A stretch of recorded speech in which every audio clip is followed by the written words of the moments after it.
Hello and welcome. This is Alexander Grace, and I'm joined here by fellow YouTuber Georgia Free. Hi, Georgia. Thanks for coming. Thanks for inviting me. All right, this is exciting. We've been chatting over email for about a month and a half, and this is my first time seeing you in person. It's a little strange to see you out of the computer screen. There's a screen in front of us right now. Let's just pretend that there is, and this is high advanced technology that's facilitating this conversation. But there's a lot that I want to talk to you about. But first, I think it would be useful for everybody to just get some background as to why did you start your YouTube channel? It was about 3 months ago, is that right? And what are you trying to achieve, and what got you interested in the world of social media platforms and all that? Goodness, that's a hard one to answer. I think that I did it because I have no social life, and I thought, what am I going to do with the extra 10 hours a week that I have? And so at the beginning of this year, I realised that I was going to be single in my late 20s, and I thought, and I was working 70-hour weeks, and I had no time to date, no motivation to date, no energy to do anything like that. So I thought, I'm just going to do something for myself, something really selfish. So I started the YouTube channel, and actually where it is now is not what I expected it to be. That sort of just happened as I was doing each video, which is really interesting. I'm just letting it flow from there, and it's been so fun. I think my family think I'm a little bit too obsessed with it, but for me it's been like the craziest thing. You learn so much about yourself, good things and bad things, and you also meet, not in person, although I'm meeting you today. Yep, sure. But you hear from some incredible people who have really crazy insights. You're like, I've never thought of that before. And so it's really been really good. What did you expect when you first started it? I wanted to talk about ideas that I had in my head, because I've been one of those nerdy people that would write. I have like so many diaries of just like political philosophy and just like books that I've read, and just like writing down all these ideas that I just want to get out. And I was like, maybe I could start a blog, but then I'm like, no one reads blogs. So I was like, I'll just do a YouTube channel. But I haven't even done any of that, so it's not been what I expected it. But I think in future it will be a little bit more like that. So you thought that you'd be discussing philosophy of kind of ethics or politics potentially. More politics, yeah. And you've ended up talking a lot about gender dynamics. And I knew I would talk about relationships. Okay. But I don't know how it became so relationshipy and gender dynamics. That was organic. That was entirely organic. Interesting. And you decided to follow it. Why is that? Because it's interesting. It is, yeah. And also because I think that my personal circumstances have sort of led me to believe that I haven't exactly done the right thing by myself in terms of what I want long term. And I just I know that people talk about getting red-pilled, but I think I got red-pilled in a very depressing way.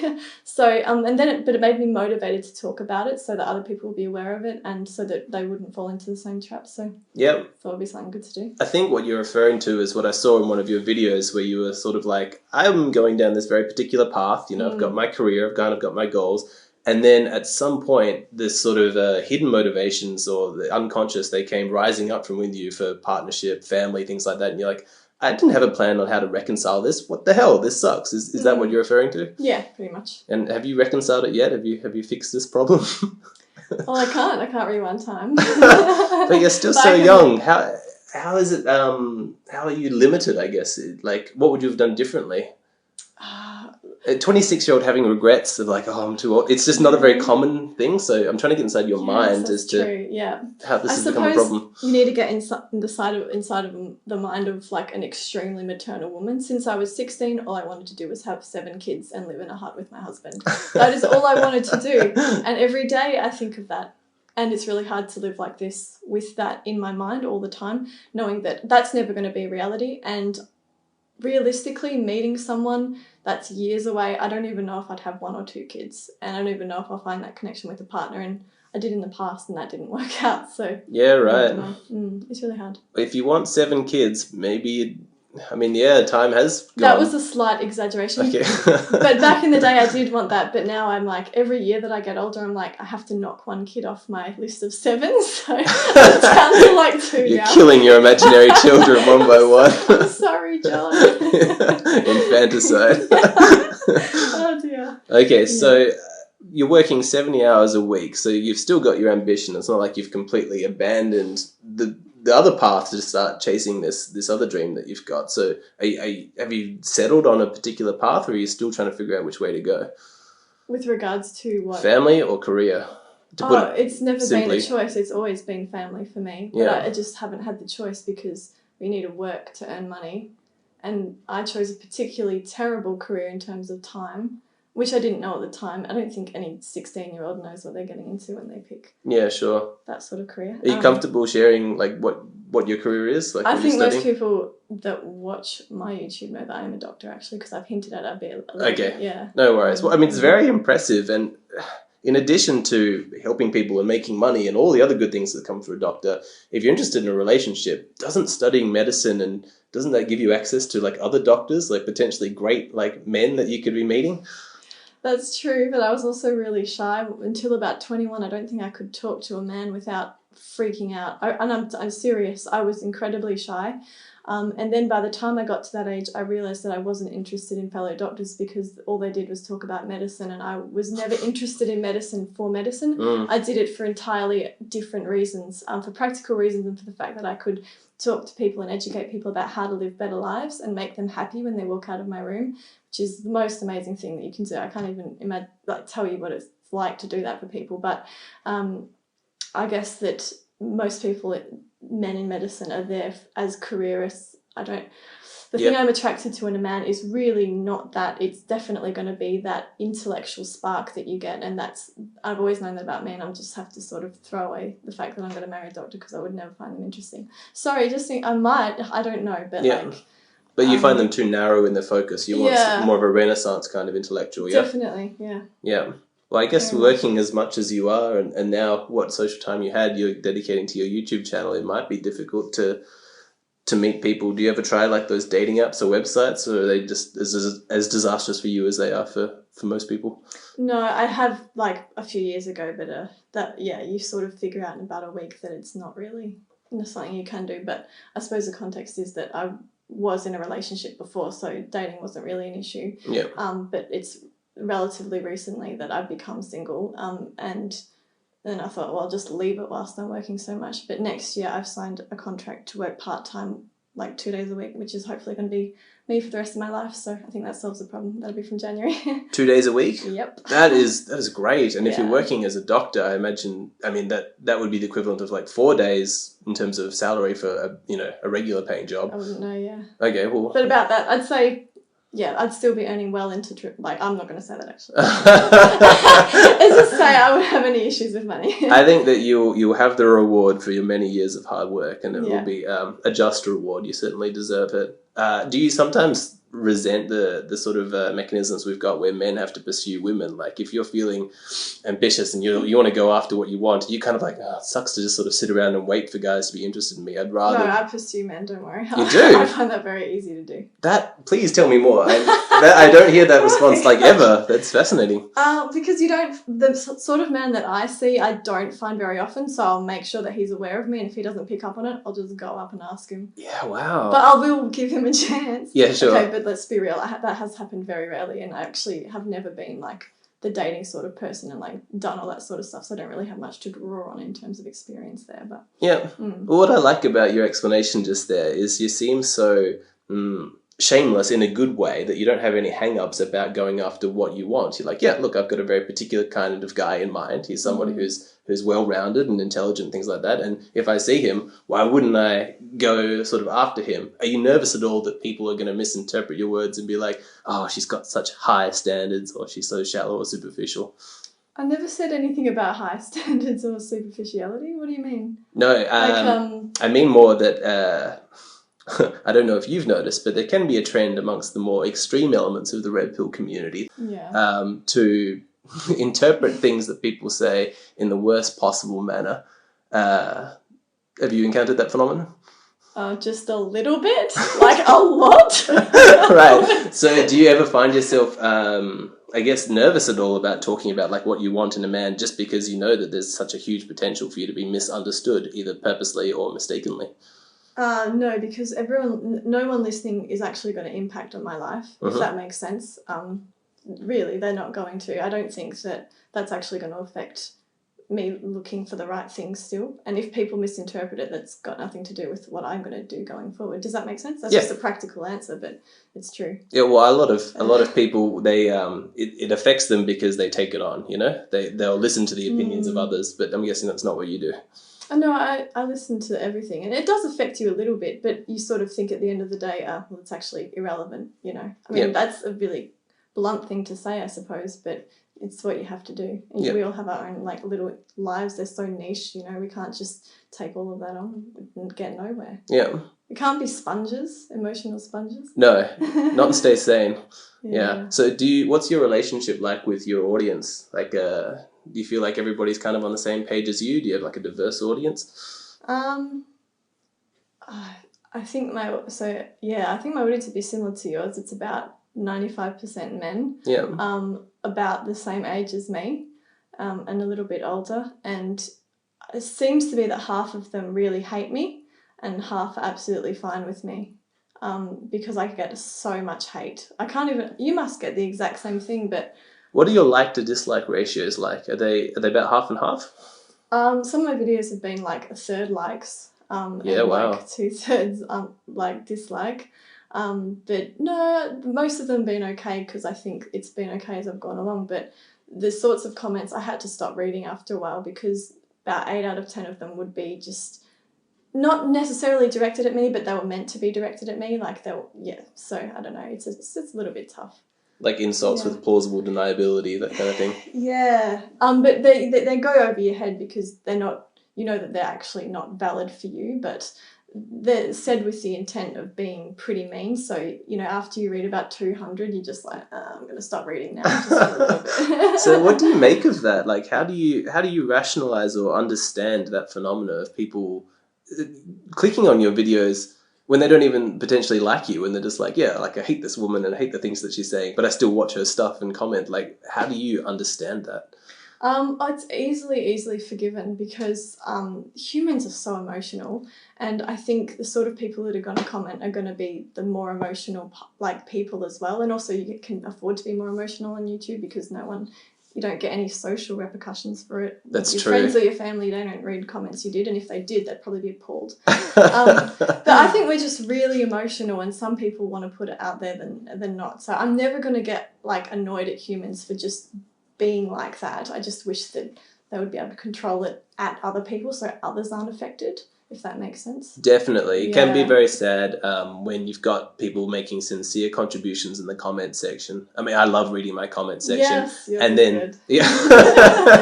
No, but your comments are a little bit more useful than mine, and I was wondering if that's because you make some really fantastic videos, and they're more well thought out than mine. But on top of that, I think your comments just overall more positive. And I'm thinking, maybe is that because you're male? Is it because you're not female? And if we put a wig on you, would that change? I don't know. A wig, possibly not.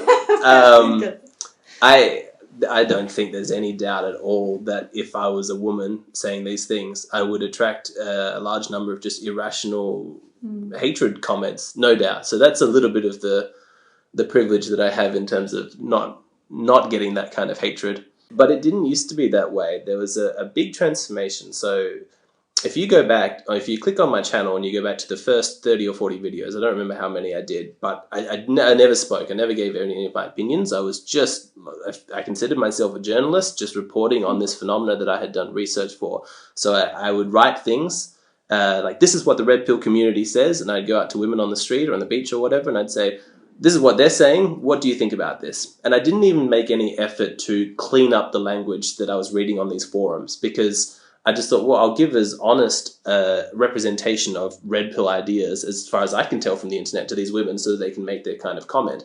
And the comments were so bad. They were so bad. Like, I used to sit there, and just read, to me, these were real women. Like, I'd spoken to them, they'd been friendly, we'd had a nice interaction. I might have disagreed with them, that's okay, but they were still fundamentally kind of people. And then it was just hatred. Ever since I started doing my own videos where it was just me, and I wasn't, like, I guess, provoking them with images of women talking about this stuff, the comment section has improved massively. Now, there's a hardcore group of maybe 50 to 100 people whose names I know, and I look for their comments, and I'm always excited to read them because I'm like, wow, I remember this person. They made that great point there. And what I love about that is the creation of this community. I personally suspect that there's a large number of people who watch my videos who never comment, and I'd really like to hear them commenting, because possibly the most extreme elements are sometimes the ones emotionally triggered enough to leave some of the hateful comments. Whereas I had this suspicion all along that there was this rational, moderate, calm sort of majority of people who are watching the videos who just never put their voice forward. And I'm sure of it because they send me private emails. They say, hey, you've never heard of me, but let me talk to you about all your ideas and thank you. And I love getting those kind of emails. I would like to see those people engage more in the public kind of forum. But if you're generally kind of a calm, rational person, maybe you just don't feel that inclined to just be like, oh, yes, this is all very good. I agree mostly with the points. You're only going to feel motivated to get stuck into the discussion if you're like, this is wrong and I'm going to raise hell if I don't get my way, that sort of thing. Yeah.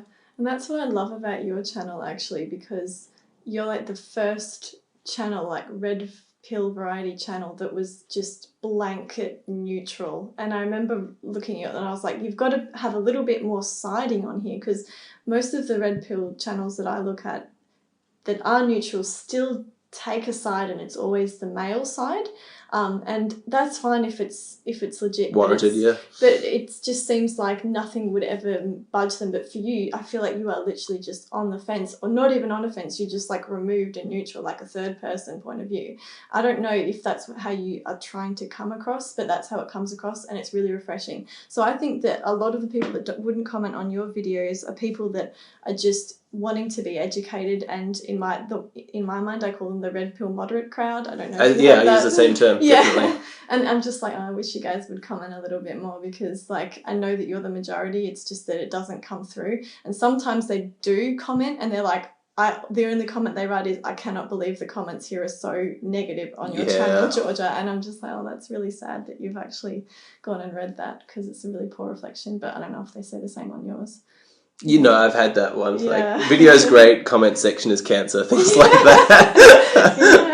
It was more true in the old days. It's not that. But it's definitely not an act. What I say on camera are things that I'm thinking I will be able to stand behind this and put it up to scrutiny of any kind. Like, I feel completely truthful about this, and I'm not ashamed to talk about any of my ideas to the regular people in my life, people who've never heard of red pill ideas, which most people haven't. It's a reasonably niche community at this stage. It probably won't be the same in 5 years' time. Then I need to feel like ethically I'm completely behind everything that I say. And I have the suspicion that some of the YouTubers who just do audio, potentially it's because they know that they're venting. And, fine, go ahead and vent. But I'm thinking, would you really be able to defend these ideas if you were speaking to your mother? Or your future daughter, or things like that. And if you can't, maybe you shouldn't be saying them.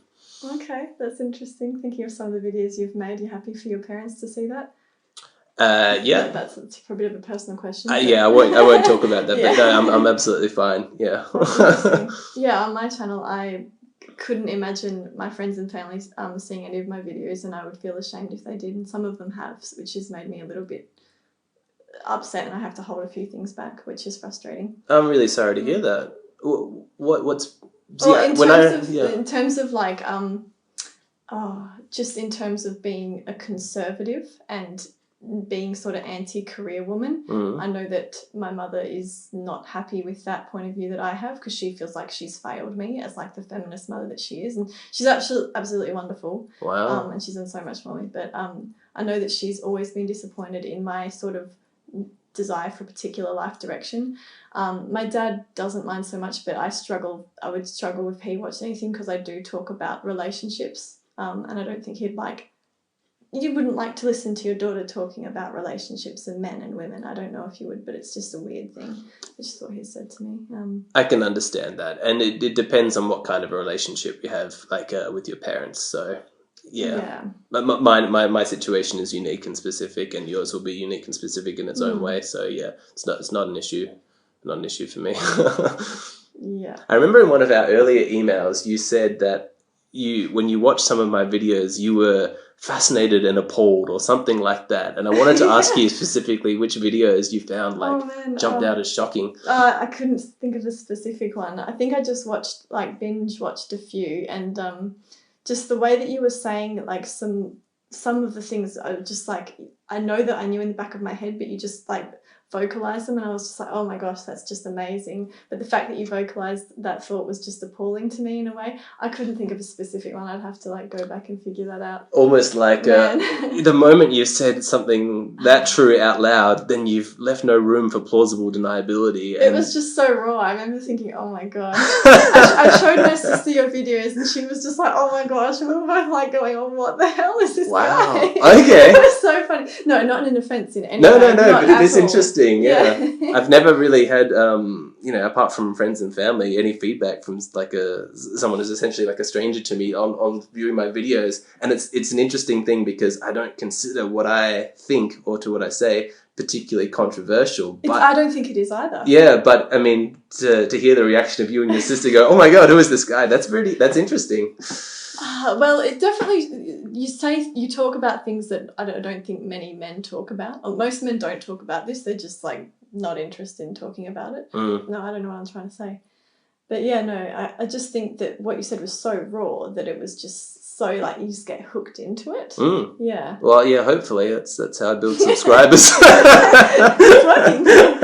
One of the frustrating things I have found is that some of my favorite videos have been demonetized and even age restricted because I talk about sexuality, which is my favorite topic to talk about. I think it's endlessly fascinating, but I'm becoming more and more convinced that it's not a viable subject to explore on YouTube. It goes against their terms of service. Advertisers don't want to put their ads over sexual content. And to a certain extent, I actually understand that. I don't think it's completely illegitimate. But like in the future, where I think that men need like a lot of education is in the sexual kind of realm. And so I'm thinking of ideas now as to what I can do outside of YouTube to try and bring things I would consider to be essential information that the culture is not sharing with people about sexuality. I'd love to be a sexual educator in some regards, but at the moment I'm still sticking around more traditional topics of just like relationships and dating because it's not quite as raw and potentially controversial. What do you mean by sexuality though? Do you mean just the issues of reconciling being a human and having a sex drive? Is that what is it?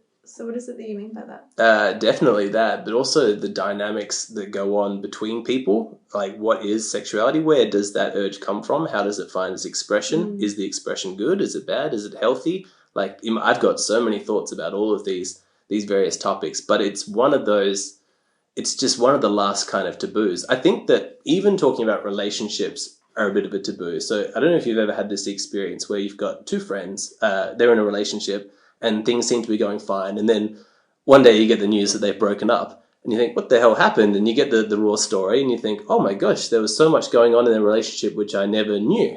A lot of my friends in my relationships, I actually do know what's going on, but I have had this experience. And the thing is you don't really get told what the dynamic is like between two individuals. It's just one of those things that it doesn't seem quite polite to talk about, or it's too sort of intimate.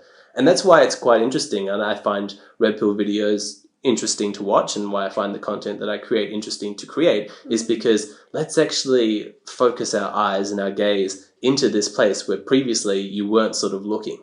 But to me, the next step beyond that is in the bedroom. Like, if you want to go to the real taboo, what do two people, are they actually going through when they settle down for a sexual experience? That's something that very few people talk about.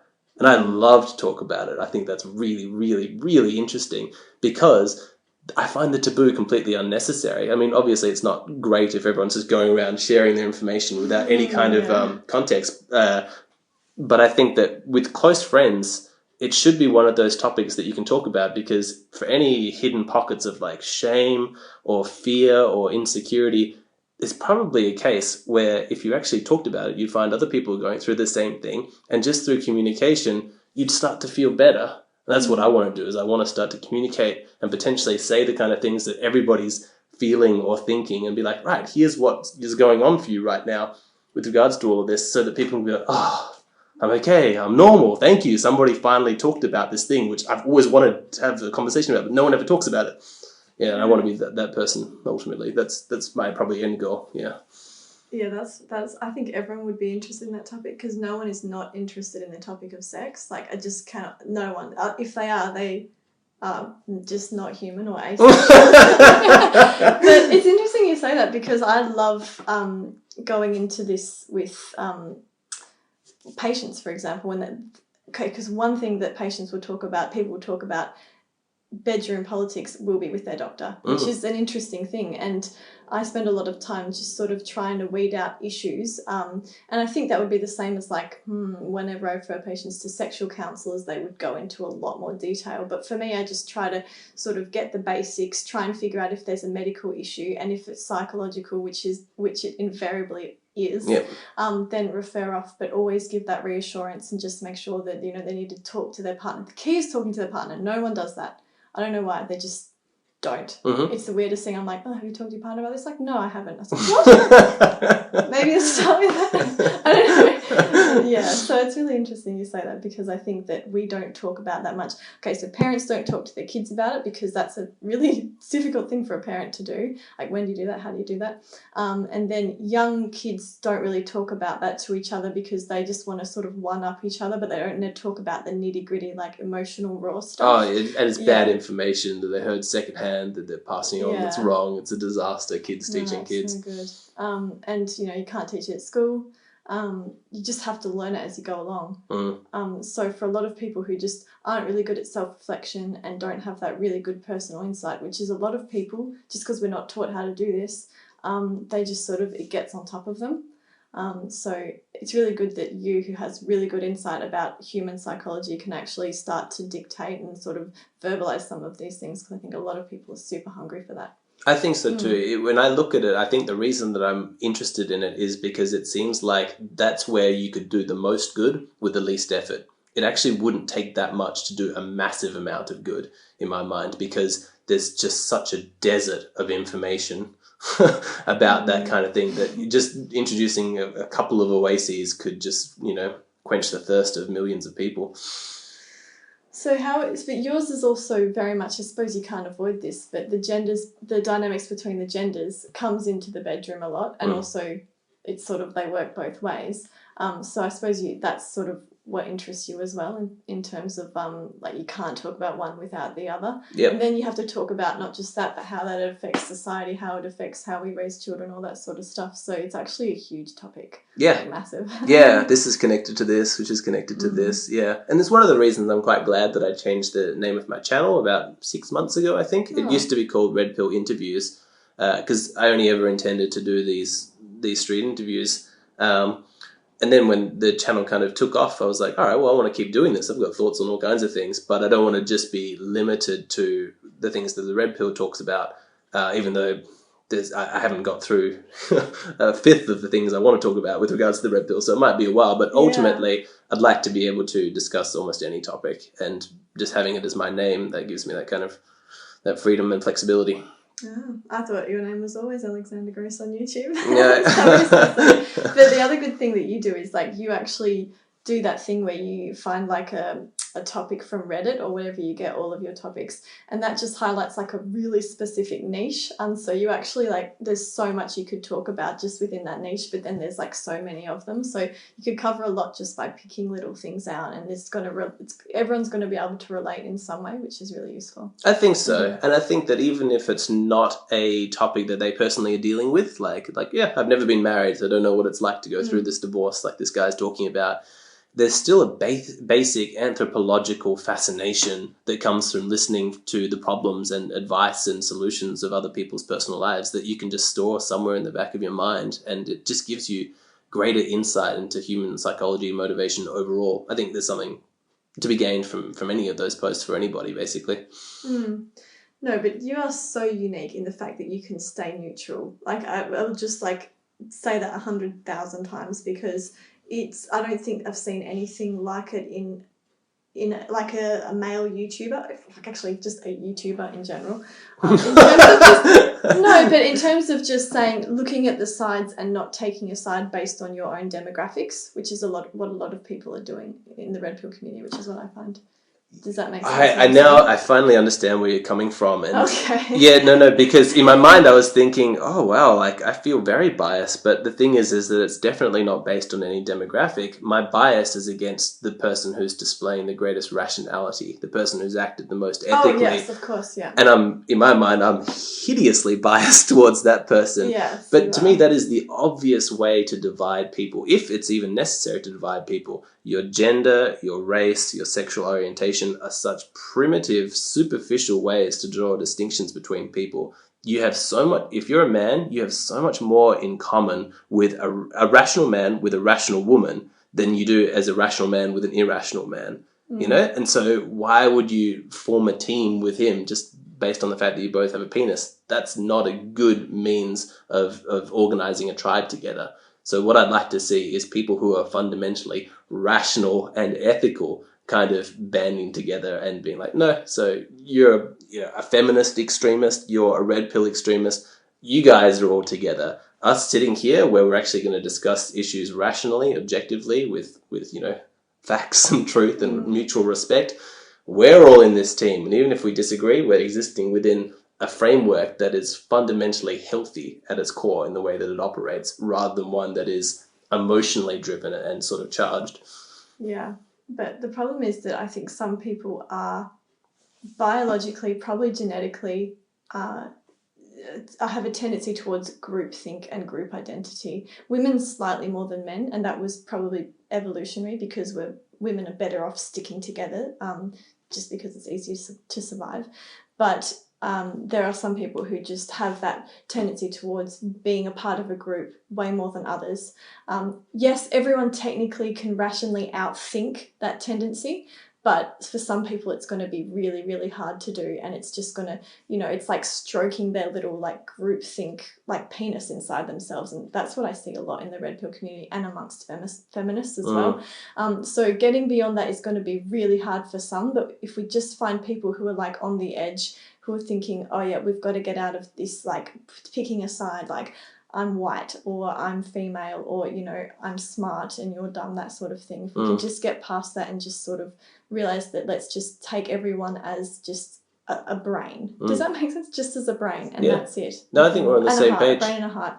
And the other thing I wanted to say, which is the only slip up that I think you've made that I've seen in your videos so far, and I haven't seen all of them, so I'm sure that I could try and figure out more. Next time you'll come back with a list. On the 14th of July, you said this. That's it. There was a few videos ago, you had an interview with a female friend of yours. I can't remember the topic, but right at the beginning of the video, I'm sure you said that something like, this is my so-and-so who's going to come and give the female perspective. And I really disliked how you said that, because I thought that that was just going to be two humans giving their perspective. But you implied that she was going to have a tendency to think as a female in a group rather than be able to rise above that and look down as if you're God on a situation, because that's what I think we need to do. We need to look. And it's like, when I try to explain mindfulness to people, I say, you've got all your thoughts and you're reacting to them. Great. Now just think all your same thoughts, but take yourself out of your head and just read them as if it's on a book. Okay. So I try to do that with things. I'm just like, okay, you just need to take yourself out of the fact that you're a woman and you're of a particular age and have a particular job and you've had all this terrible past that's like changing the way you think. Just take that all out and just look at the facts and then make a judgment.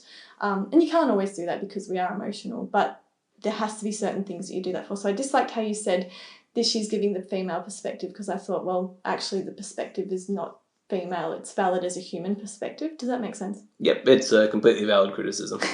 Yeah, and it's not what I intended, of course. I know it wasn't. What I meant to say was giving her female perspective. And, yeah, you probably did say that. But I said the female perspective. No, I watched it back and I cringed when I heard it. So I was like, oh yeah, that was sort of dumb. But it's there's no denying that it's interesting because she is a woman, like because it's a female perspective. I have many intelligent male friends who I could do the same thing with, but I'm kind of already there. To me, it's interesting to see a similar rational perspective coming from different places, and the male perspective is different from the female perspective just in terms of, well, probably biology. I'm not an expert in that, but from the life experiences that you've had. I think there's something powerful in terms of promoting the rational kind of cause that I want to promote, to take people that some extremists might say, "Oh, you guys are different. You shouldn't be on the same team," or whatever. To be like, no, like, look, two rational people here, that happen to be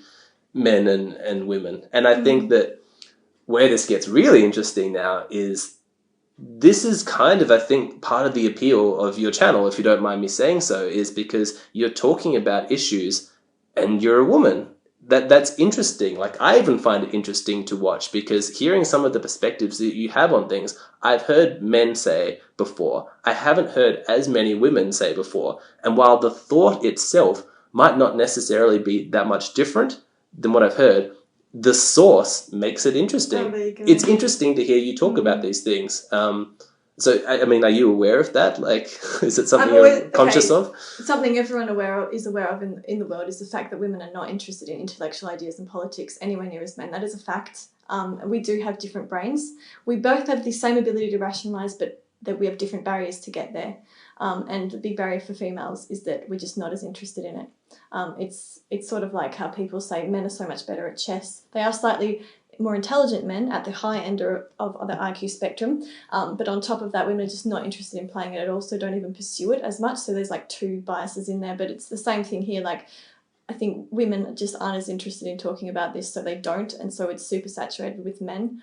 But on top of that, even if they were interested, I don't think that they would follow through on that because I don't know, that's just what I think. So maybe that's why it's like you think it's a bit weird that a woman's talking about it. I think it's a bit weird. I often think I'm a bit weird. I certainly don't mean weird in any kind of negative sense. It's a little bit weird that it doesn't happen more often. It's just rare, and that's kind of what makes it interesting. Is potentially, I think you and I are both kind of newcomers. Potentially we had our sort of red pilling reality moments years ago, but we didn't formalize it or know that there was people. But for guys who have been in this community, like I had on a similar podcast style episode, a guy Solaris, who'd been around since 2004, who'd been helping out men with these issues for like 15 years now.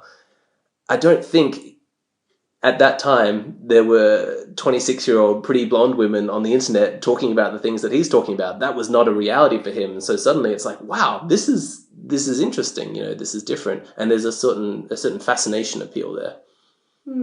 Okay. It's I'm not going to deny that because it probably I won't, and also because I think that I've always been novelty in my friendship groups as well, because most of my friends are guys, like 98% of them. So really, I'd say so. Do you get on well with women? Yeah. Okay, so how do you account for the difference in friendship gender? Because I like talking about certain things that women aren't interested in. Okay, so it's not antagonistic in any way. It's just I just naturally gravitate. Yeah, I don't dislike women at all. Yeah. Yeah, no. Just trying I can't say dislike women. Yeah, well, that's wonderful. Like, you're straight in your orientation. You're only interested in men. Yes, not specifically men. I'm interested in power and the feeling of dominance, or having something dominant in your life, and that's always going to be men anyway, because that's what we associate it with. So I don't think women are attracted to the physical qualities of men so much. It's just the psychology behind it. I think that that's the most true. Maybe some women are just like, oh my God, I just love the look of like penises, like, but it's not that. It's the fact that the penis is attached to a man who is attached to this idea in her head that this is the guiding power that she has in her life that she can follow and rely on. And so that's the attraction there, and you're just not going to get that in a woman. You know what I mean? That was really interesting. Yeah, that was. I'm thinking all of that through. I don't think I've ever heard anybody put it like that before. I love it when you hear something like, wow, that resonates as true. But I'm just trying to wrap my mind about it a little bit more, because it's almost as if the primary sexual orientation that you see is not even based on gender. Even before male or female, you put power as the primary sexually defining characteristic for women. Yeah. And so why? Why not for men? Why? Just thinking about, I observe it all the time. Like, I talk about my female friends about sex, right? And it's just like, if they are not psychologically comfortable and happy, there is no way they are going to get turned on. Like, they can have sex, that doesn't matter, but there is no way that they're turned on. And I have talked to a lot of women about sex, hundreds and hundreds, my patients basically. Yeah. So I have a really good insight there, and it all comes down to the psychology of women, mainly. And for men, it's just like the woman's in bed naked, so that's pretty much most of what is required. Not all the time, and I'm not demeaning men in any way. Like there's way more complexities in that, but it's far more burdensome for women, I think. But it can be a good thing. Because wait, what's burdensome, sorry? The fact that if you don't feel like you're safe around the man, you're not going to be able to get turned on. Yep. Does that make sense? It does. And maybe it's not a burden, but it can be a burden if one little thing is not right. You can't just rely on the physical attraction as much. It would be like 10% of it, so you can't just turn that up. You just can't. Yep. Yeah. All right, so it is the same for men. It's not spoken about and it's not widely understood. But this is what I want to hear. Yeah, okay. So I'm happy to answer any of your questions. But in terms of there being psychological requirements for a woman to feel like attracted to a man or like sexually available to him, there's absolutely the same thing flowing back for men to women. Now, it might disguise itself as something recently primitive or instinctual, like naked woman. That's all good. That's all I need. Absolutely not the case. And if you, well, as a doctor, have you come across like a premature ejaculation or erectile dysfunction issues? Too many times. Okay, so if there's just a naked woman and that's all there is necessary, then the guys wouldn't be having these issues, right? I can't remember the statistics, but I think it is just over half psychological and the rest of that is actually organic. No, there are some issues that can occur there. Oh, okay. But there are biological reasons for that, and mainly that's erectile dysfunction. Premature ejaculation, not so much. Erectile dysfunction can often be organic. But anyway, I think I actually thought of something different. I think that there's lots of things that a man needs in a woman, and it's probably equal. But then what about this? Men also have this other aspect of themselves, which is the physical sex drive, as the testosterone. And that is real. Like, it's no joke that I literally prescribe testosterone to men and women who have a low sex drive, and they come back and they're just like, what the hell have you given me? Like, it's a pretty amazing thing to see. But maybe you've got the same sort of emotional psychology behind sexual attraction, but also you've got this physical drive. So it's not that it's any less, it's just that you've got to deal with two. I couldn't argue with that. That makes complete sense. I thought I was not making any sense. No. That's great, I think that's right. It's not something I know a lot about, but I have...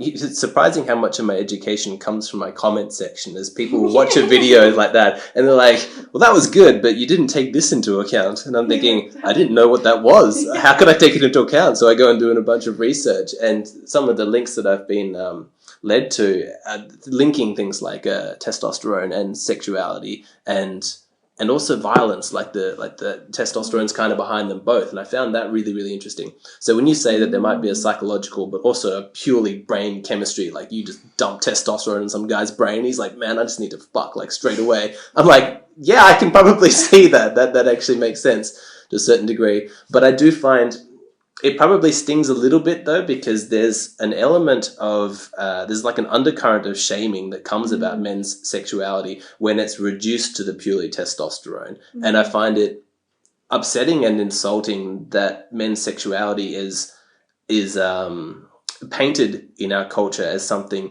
not as deep or as complex as women's, where it's just as deep and complex. It's just far less understood.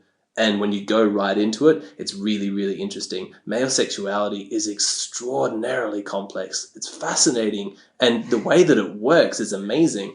And people look at the most superficial expressions of it, like, oh, that guy's watching gangbang porn or some cartoon of a Japanese octopus or something like that. Like, look how fucking weird and crazy it is. Like, would you have any appreciation of how deep those feelings go, like, into the very core of his being to create that kind of incredible response that makes him turned on? Like, all you're viewing is at the very, very surface of it, whereas underneath is this massive iceberg of beautiful complexity and kind of like divine sexuality. I find it like awe-inspiring.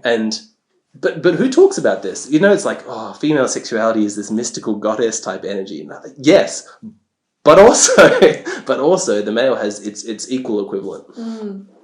Yeah, I was going to make an analogy, but it's getting a little bit far-fetched, but I'll try anyway. Let's have it. No, because you know how I was saying that it's super deep. We just sort of say that it's all about that physical drive and just get rid of the rest. I remember once when I was like brokenhearted about a previous relationship and I said, oh, there's no way I'm going to be able to have room in my heart for anyone else. My mum said, no, you always have that in your heart. You'll just make more room. And I think I was trying to link that back to the fact that men still have the same psychological need as women. Well, that's true. We're all human. It's the same sort of thing. But you've also got this other thing on top of it. So you just have to deal with more.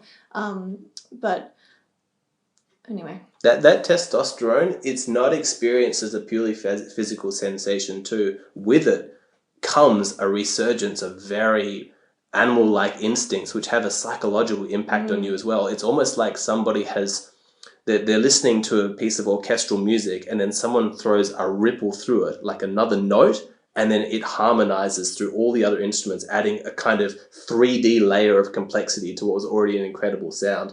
It's not a purely physical thing. The moment that it's felt and as part of your sexual expression, it becomes a dynamic part of your psychology as well. Does that make sense? Yeah.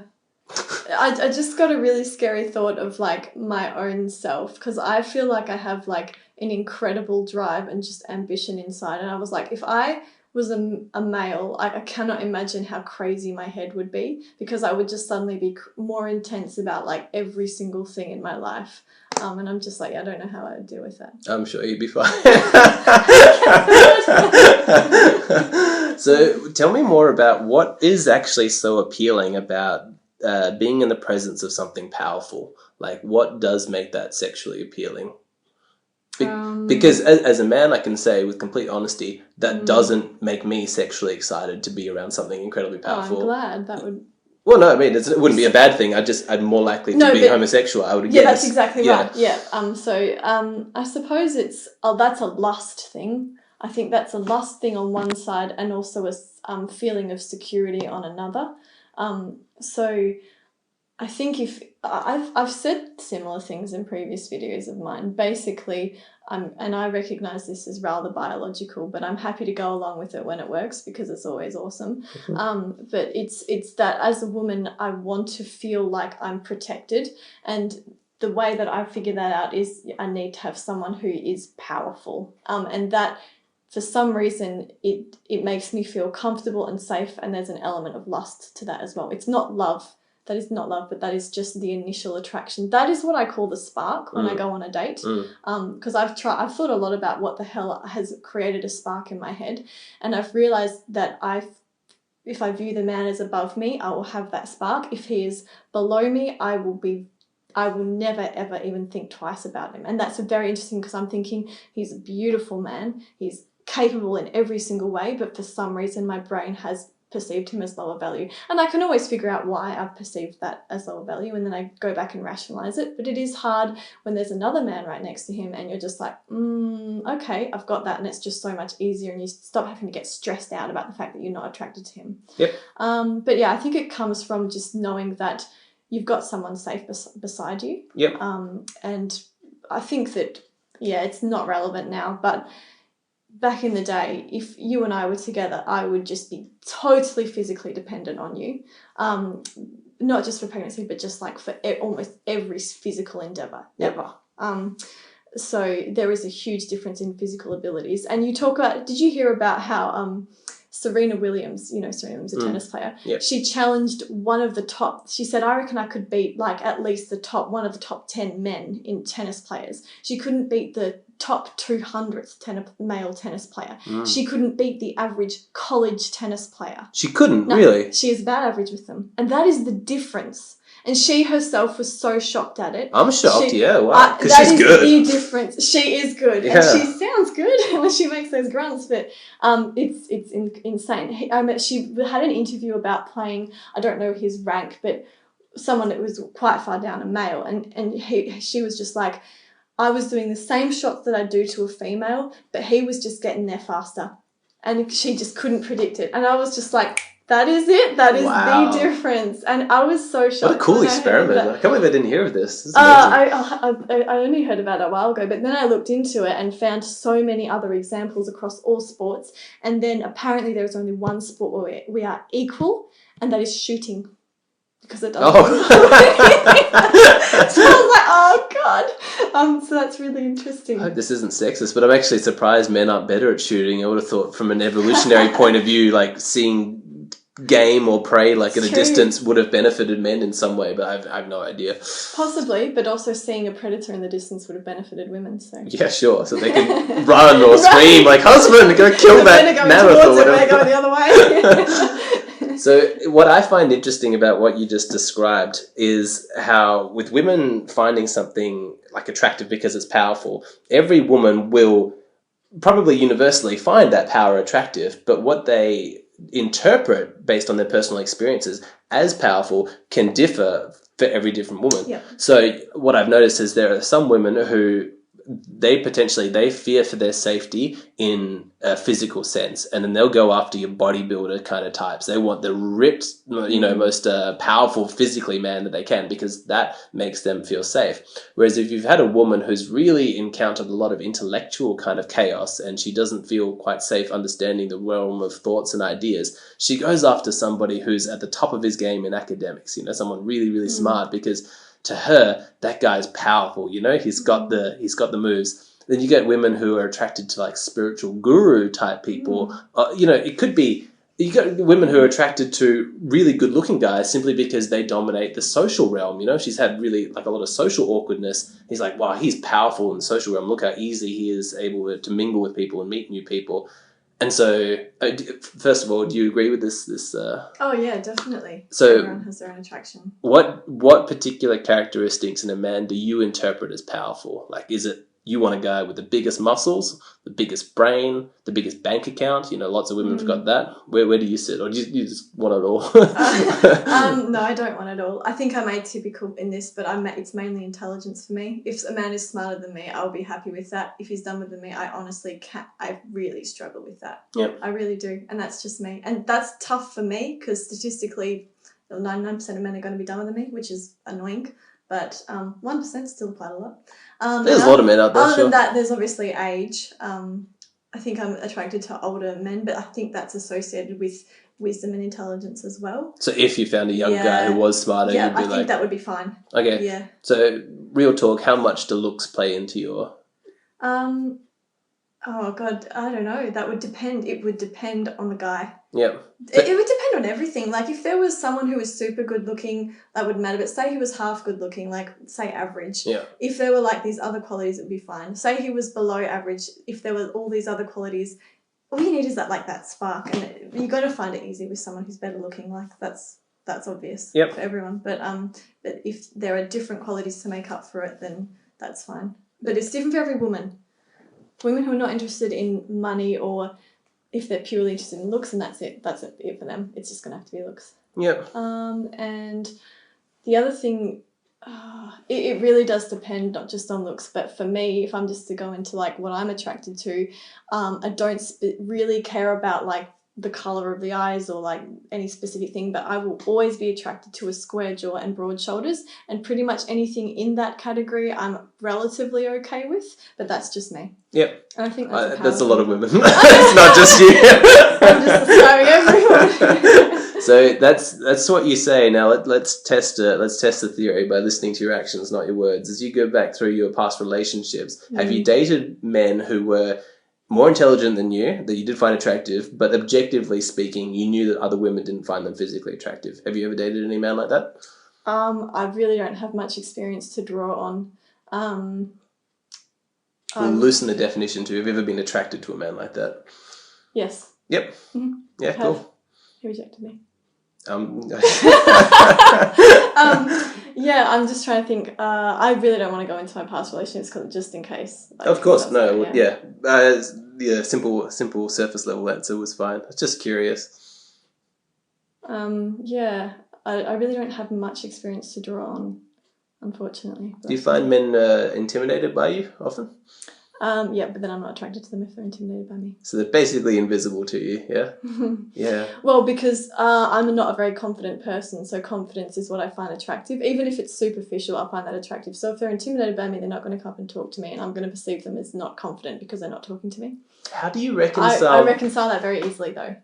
Okay. Yeah. But no, there's what you might not. What I was going to say is, how do you reconcile this? I'm fascinated by you describing yourself as not a confident person because you haven't shown any signs of shyness in the hour or so we spent together. You have a YouTube channel where you put your opinions out for everybody to kind of see. Like, in what way are you not confident? The YouTube channel was actually a part of my getting over myself and my anxiety. So that was actually therapy for me in a big way. So just to explain that side. And I am complete anxiety behind what you see right now, if that makes sense. I'm just really good at just functioning. Like, I'm so, like, you know how you can just be like X level of anxiety, but X level of just like being super motivated and to function. I just have more of that. So it works well.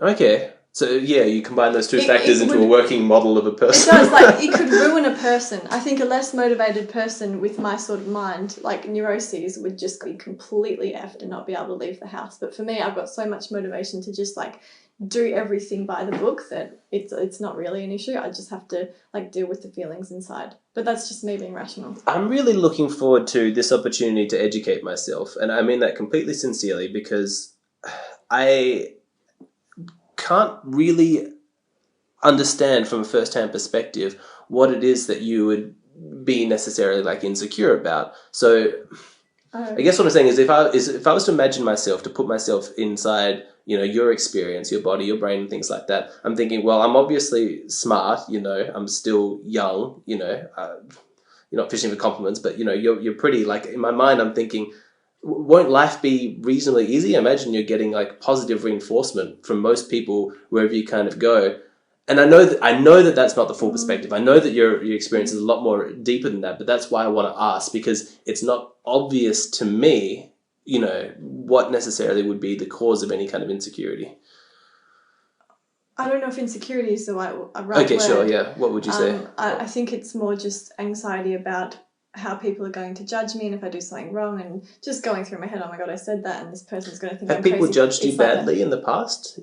Like, have you had a lot of negative reinforcement? Okay, I was not pretty when I was a teenager, nor in my early 20s. I just wasn't. I don't know how to explain that. I don't think I was an attractive woman for a very long period. That can happen. I don't like her at all. Maybe it came from that. That's that side of thing, but also I'm just a super high achiever, so when things don't go right, I get stressed out. Does that make sense? Like a perfectionist? Like, yeah, maybe. Yeah, okay. Like, I'm not particularly perfectionist, like, in certain things. Like, I don't know how to explain it. It's just in my head, I just go through stuff more intensely, and my thoughts are my enemy. Okay. I just have to control them more. Yeah, you need some meditation practice, I think. It's not really an issue for me. Like, occasionally, it's like, there's been a few times when I've gone out to parties and events. We call them events these days, don't we? And I've just been like... Here in Western Australia, we do. We do call them events. At the event I went to last weekend. And I've just been in a bunch of people and I've been totally overwhelmed by the fact that I don't feel like people are viewing me well, and I have literally just walked out of the party. And I just could not deal with that situation. And it just like gets to this like point. But then people are just like, why did you do that? But in my head, it's just like this explosion. This is totally unrelated. I don't know if we should put most of this up on the podcast. We'll listen to it back and we'll figure that out. But the reason that I find it's not really interesting, that's all. I find it incredibly... Oh my gosh. And I'll explain again why I find it so interesting is because... I know where the source of male insecurity comes from for the most part in terms of what a male specific experience is. And we'll just take the example you just brought up of going to an event or a party. We'll call it an event of, okay, so he's going to go there and he's going to be invisible to most of the women there, right? For example, maybe he's going to go and try and talk to some people because he's like, well, I want a female companion. And women are often brutal in that perspective. So he doesn't, unless he's a really top tier guy, very confident, he's not going to get a huge amount of social reinforcement and positive feedback. From what I observe, at least on the surface, and I don't know what's going on inside their minds, but when I see young women at these events, they're surrounded by guys who, you know, are trying to get their attention, you know, make them laugh. They kind of just have to stand there, and it seems like they're flooded with a bunch of approval and kind of validation. So the reason why I find it so fascinating is, yeah, I can see, objectively speaking, why men in social situations are insecure. It is harder for me to relate, and I want to improve my understanding. I'm not blaming or accusing. I genuinely want to understand if women are feeling so insecure when from the surface it seems like they've got it so easy, where does it come from? Yeah, it's true. Women are so much more neurotic and insecure, and this is proven on many psychological tests. It's Why? true. It's true. Things are good, aren't they? I don't know. Maybe they weren't back in the day, but now we've got nothing to fear physically. I think when I walk into a room, I don't care how much male attention is on me, although I would love it all. If I perceive a woman as being prettier than me in that room, I will not feel okay about that. That's an awful thing for me to say, isn't it? But Why? It's true. Oh no, I'm just saying it's just the way you think. It's actually really against other people and extremely selfish in many ways. But so you want to be the top woman there, right? Yeah. And you actually feel bad even if you're number 2.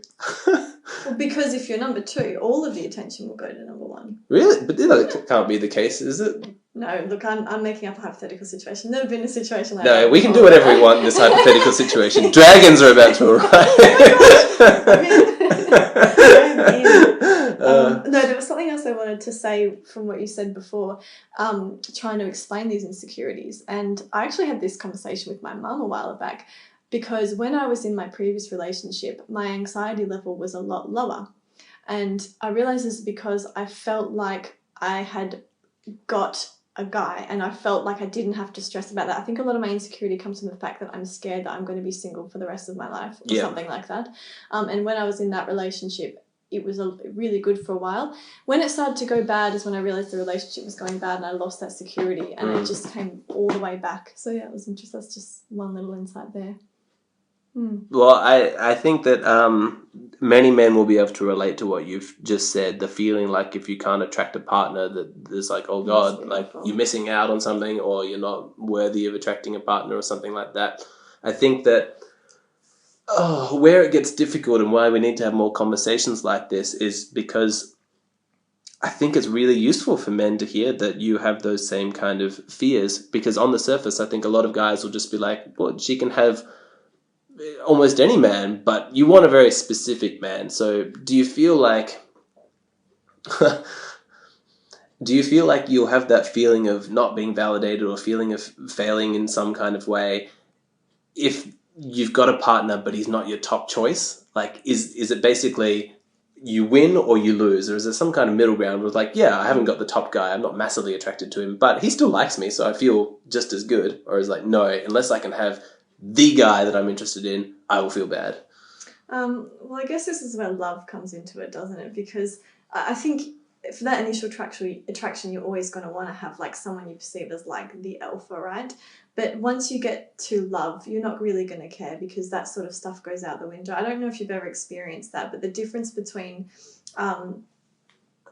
like, for example, this is quite personal, but if you're in like a relationship with someone and all the attraction is from like the fact that you think that is an attractive person, and you've had like this initial like crazy lust that you have for the person, and then that gradually gets replaced with something from that exists in the top half of your body and not the bottom half, and it's just in your heart and it's in your brain, and it's totally different. It's love, and that is going to trump anything like you're not going to care about when you see another guy. Like, you might be attracted to them, but it's like not going to touch love, you know what I mean? So that's a different human feeling though, but I think there is a distinction between that. You need that initial attraction to get to love, because otherwise you wouldn't go out with the man or the woman. But then once you have that, so for example, and a lot of my commenters, like, I don't know, they enjoy telling me that I'm going to be discarded for a man once I'm older. They're going to want a younger woman and they'll just chuck me away and go for a younger woman. I'm like, oh, great. But I'm just like, they're just missing. That's a really common comment that I get. And I'm just like, oh, whatever. But they're missing love there. They're missing the fact that they wouldn't want to do that because it would hurt the person that they love, and hurting the person you love is hurting you. Because you are one, and you should be. Well, at least that's my version of love. Other people might have a different one. So it doesn't matter once you like that person. So you just have to hope you do. If you don't love them, you're pretty effed, because you're always going to be undermining them. You're always going to be looking for someone else, and your relationship is going to be awful. Yep. Anyway, that's just a perspective. So you've got to take into account love. Yep. So you're never just you're going to be looking at others, but it's not really going to like touch the surface. Like when I say to women, they're like, oh my God, I'm pregnant, but I've been taking the contraceptive pill for like 3 weeks. I didn't know I was pregnant. I was like, honey, you're pregnant. The hormones of the pregnancy are like so high. You are not. Do you think their contraceptive pills are going to touch the pregnancy hormones? That is like massive basic survival. Those hormones won't get anywhere close. It's like a tiny little chip, like they're there, but not making a difference. Yeah, right. Sense. Yeah. No, I didn't know that. There's a bunch of guys who will listen to what you've just said and they will disbelieve you. They'll say, no, her hypergamy means that love isn't real, that she'll cheat on her guy the very first instance she gets. I think it's ridiculous. I think people who peddle that extreme kind of hypergamy theories, I think they're ridiculous. I think it's nonsense. I don't see any evidence for it.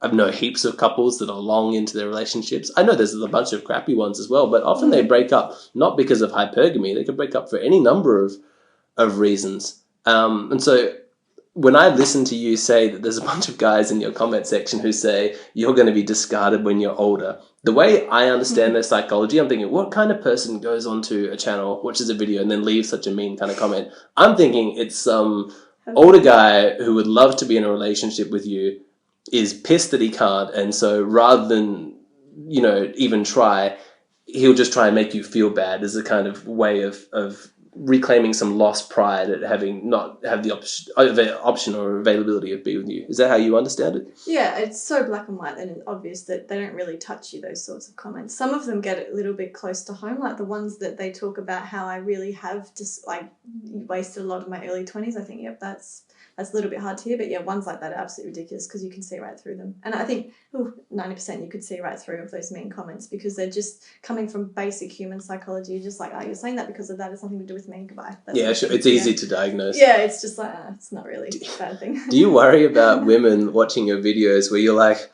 oh, so many options have gone past me, I'm 26, and they might be 35. I'm 27. Oh yeah, you're 27. And they're like 35 and they're like, oh my God, like if she's worried at this stage, what the hell's wrong with me and with my life? Yeah, I have thought about that actually. I don't know what to say about that other than, oh God, just keep trying. And yeah, but I also I feel like if I was to get a normal distribution of like women who have maternal instincts, I think mine is like on the higher end. So maybe theirs wasn't, because I see lots of 35-year-old women who are like I'm happy if I have a kid, won't be too fussed if I don't, and I'm just like, oh well, that's really easy for you. I have a lot of difficulty believing them, and I'm sorry to burst the bubble of any 35-year-old woman who's telling themselves that, but when I've seen people in my real life say that, I'm thinking the option hasn't been available to you, you haven't found the right guy, so you're backwards rationalizing this as like, oh, I'm fine, like either way. Whereas I think if you were to be honest with yourself, you're devastated that this hasn't worked out for you and that you made different choices and that you probably should have prioritized this. But it's too painful to really look at that. Yeah, like honestly, a coping mechanism. The denial is a coping mechanism to try and make their current circumstances more palatable. Definitely. Although I definitely know some women who have never wanted kids since forever, and I could not imagine them. But they're on the end of that normal distribution. I think most of the people who are saying that are probably just saying it to make themselves feel better, and I let them do that. Yeah, sure. No, because it's not nice. Not very nice to, yeah. Yeah. So what do you think is different about you? Do you think you were born this way, that you've got this intense maternal instinct, or do you think there's some environmental factors that you can point to? No, I couldn't point to environmental factors. There's nothing particularly interesting about my childhood, but I think it hit when I was it was halfway through first year at uni. I remember it. It was like the most intense thing. I went from wanting to be like this crazy neurosurgeon doctor to just like going home and crying because I was just mourning over the fact that I didn't have children. And it's the weirdest thing because you're just like, what the hell am I crying for? Like, really, what is wrong with my life? Nothing is wrong with my life, except I feel like there is like this massive chunk missing. So yeah, it's just a weird thing. I think it's biological. Could you account it for this woman is like this and I'm like this? Or is it a case of actually women are not so far apart on the spectrum? Mostly they've all got similar instincts. You just think of yourself as a very maternal person because you're more in touch with your authentic femininity. Is that possible? Yep. And you've got some queer women who are just out of touch with it. They've just... But that's fine. If they're out of touch with it, maybe that's because they don't want to be in touch with it. Well, yeah, there could be a fear of it, depending on their beliefs. But I do feel it's sad not that they're making decisions based on where they're at the moment. It's sad that they've kind of got lost, away from themselves, because the real pleasure, I think, in being human comes from acknowledging your humanity and sort of living within it. When I think of my most pleasurable experiences, it's like swimming in water, eating, sleeping, sex, basic human kind of stuff, really nice drink on a hot day, fulfilling a biological... Yeah. Sorry? It's like snuggling. Snuggling, yeah, right. The ultimate endpoint of evolution was snuggling. That's why we have bodies that can spoon. We're not like antelopes or something. But there's such a pleasure in humanity, and it's one of those things that I worry a little bit about, people who think that living as a monk or a nun is the end goal of the pleasure of being a human. I don't necessarily see it. I'm open to being wrong about it, but there does seem to be a certain asceticism and denial of their human animalness in that kind of style of living. And I have to think that a more balanced, comprehensive kind of lifestyle where you're like, yes, I am a soul, I'm a brain, or whatever you want to call it, but I'm also a human animal who enjoys certain things. That's got to be the key to the most well-rounded and balanced life, I would think. If you have the ability to to get all of that in your life, that's great. Because one thing I was going to say before was that the reason I couldn't have a family is because I had to work, and that's I saw that video thing. of yours. Yeah, I actually looked back and I was like, sure, some of my friends were in relationships, but none of them are getting married or having kids until they're 30, despite still being in a relationship. Because of that particular job, it would ruin everything that you've done. So for me, I was just like, I can't imagine having to do that. I would have been a very, very poor mother. It's likely that I would have been on benefits, and that would have just been the fact that I am such a high achiever and want the best for my children. I'm happy to wait a few more years just to get that. That was completely irrelevant. I don't know what we were talking about before. You were saying that you didn't really have the option because you were just feeling like you're working. I know in the video that you said it was called "Why I'm Jealous of Men" or something like that, and you were upset basically that I didn't realize this is going to happen. And men have it good; they don't necessarily have to choose between their career and their family. Are you still upset about it, or have you kind of come to terms with how things are? I don't think I'm jealous. That was just trying to point out one little difference, because what happened was that I've got most of my friends being men. We just have this total different perspective about life. They're just like, oh yeah, I'll apply for the specialty training next year, and I'm just like, if I did that, that would just discount children for me. That would be it.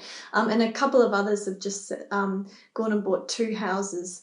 Or most of my friends own multiple properties. It's quite depressing, and I'm just like, I literally can't do that because I am probably not going to be earning money in my early 30s and 30s, and on top of that I put 10% of my income toward maternity leave. At the moment I'm putting more than 15% towards, because I just can't. So I don't have the stability to get a mortgage out, and that's actually there are some big differences in that regard, and it just makes me feel really vulnerable and helpless about the situation, because either I can buy all these houses and live like a man, or I can just get married, and that would solve so many issues. But yeah, what else was I trying to talk about? Can I interject for a second? Yeah. Because it is... It's a very strange sensation watching you and listening to you say all of this, because what you're talking about makes so much sense. It's so logical. You have to think about all these things, and you're actively taking your desire to have children into account when planning out your next career moves and what you do with your finances. And as you were talking, I was like, why is this so interesting to listen to? And it's because I don't hear anybody talk in this way. It's just not very common. I have lots of female friends, many in their 20s, and none of them talk as if children are going to impact on their plans at the moment right now. So you're like a total rarity taking this into account, but I don't think that you should be. At least I don't hear it. It's not really in the kind of circles.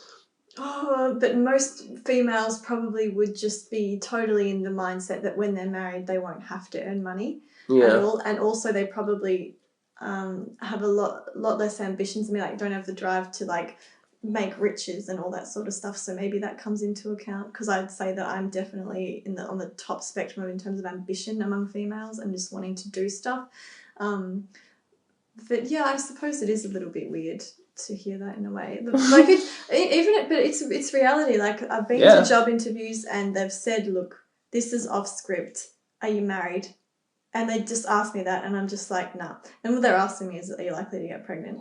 They have to dance around this kind of thing. They'll probably get sued. But I think that it's bad that they have to dance around it. Oh, I agree. It's pretty shitty for their business to like. I've always wondered this. If I was a business owner, I'd be like, well, geez, I'd need to take that into account. You could end up costing me a lot more money than you bring in if I hire this dude. Is that sexual discrimination, or is that me I want my business to stay profitable? No, it is looked at as sexual discrimination, but I think it's just should be normal, just like discrimination. Like imagine if you had someone that says within 2 months I'm planning to injure my knee and I'm going to be on workers' comp for the next 9 months. Like that's very it, common but thing. If a woman that you hear. said I'm planning to have children, we're going to try in about 2 months. Like you can't do anything. It's the same amount of disability. That is so weird, isn't it? Yeah. And I almost feel like we've entered into slightly controversial territory saying this, but from a practical common sense perspective, why on earth is that discrimination? That's just sensible. Because anything that reduces the equality between men and women is seen as sexist to feminists, which is really silly because I think we're better off trying to acknowledge all the differences because that will help women in the long run. Because if I would be better off getting a job that would accept me when I have maternity leave, but then value me in between, you know what I mean? Rather than just being like, I'm just going to get the best job I can and like, screw you guys, you still have to pay me all this money. You're better. So, It's very short-sighted, isn't it? We're entering into the political realm, I think, and I'd like to pick your brain about this because I've seen you in your videos describe yourself as conservative, and I wanted to ask, do you mean economically like conservative, like your laissez-faire capitalism, or are you talking socially conservative? Yeah, I'm talking family values for that. For economically, I'm more of a classical liberal, if that makes sense. Yep, no, I'm with you so far. So what do social values or like social traditionalism like mean to you? Like acknowledging the difference between men and women, pretty much. And just accepting it and actually integrating it into our lives rather than ironing out the differences because that's just ridiculous. Yeah. That's the main thing. But then there's like a touch of just trying to retain family values, but I think that's all tied into it. Yep. And by family values, I mean the nuclear family. Okay, so what do you think about the experiments like that we've seen in like last 30 years with polyamorous couples, like non-monogamous arrangements, people trying out different even like split families, like do you see any merit in a system or like a diverse series of systems, or in your mind are you like, no, there is one family system that works and it is a stable husband and wife having children inside a nuclear monogamous family? Are you talking about people who've not had a choice and so have step families, or people who choose to have open relationships with multiple people? Which one are you talking about? I was asking about both, but whichever one hits your interest first, okay. Let's go into that. Well, we've got this thing which you may have heard of in medicine called herd immunity, which is basically where you only need 95% of people to be vaccinated against measles, mumps, rubella in order for everyone to be immune, because we're protecting the 5% because of we've tricked the virus out of the market, because the virus needs a certain amount of people to be carried into it. So my idea about the nuclear family is, you probably see where I'm going with this. I do, and I love it. But let me just explain it in case people didn't pick it up. But my idea is that the people have the luxury of having step families and doing polyamory because we've got this system that is still based on the nuclear family. And if we take that 95% out, there will be like a critical mass at some point. I don't know where it is, maybe 80%. As soon as we take that out of the equation, I think that there is going to be a lot of really depressed and anxious people in the world who don't have that stability and they just won't cope.